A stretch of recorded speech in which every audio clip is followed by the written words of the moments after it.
In terms of COVID-19, Vietnam is doing better than anyone had any right to expect. It's a developing country of almost 100 million people with a border with China, and they're already moving into the reopening phase where the rest of the world is trying to get. When you look at the comparison of the US and Vietnam, it's really quite shocking. The two countries in the early days of the outbreak were moving in lockstep. The US reported its first case on January 21st.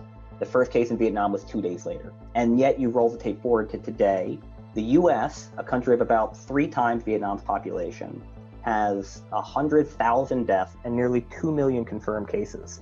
That's 3,000 cases per million.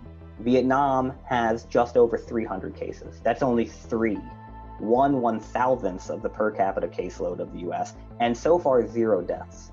This is incredible. Vietnam responded very aggressively to the early signs of an outbreak in Wuhan. There's a lot of evidence that the Vietnamese didn't trust the early numbers coming out of China. They had seen this with SARS, they saw it with avian influenza.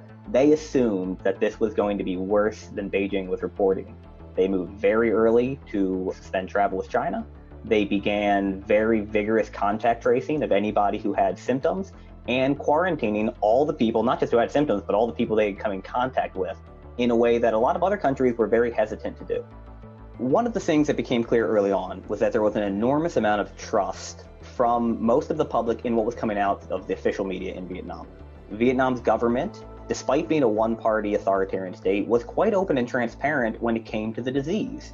It talked about the numbers in a very real way. There's every indication that those are to be believed, and the public knew it. So when it said that areas needed to be quarantined, there was very little pushback. When you compare that to what you see, not just in the US, but in Europe and even in other countries in Asia, it's remarkable how willing the public was to go along with the advice they were being given and how trusting they were in it.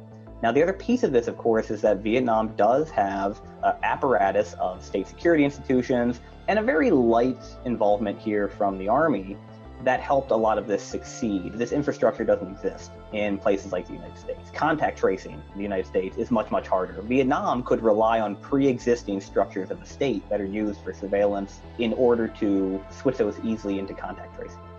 Over the long term, it's unclear just how much this is going to benefit Vietnam, but it is certainly going to accelerate the move of a lot of foreign manufacturing companies, US, European, Japanese, out of China. That was already taking place, both because of rising wages in China and frustration with the way business operates in China, and of course, the trade war that the Trump administration has launched.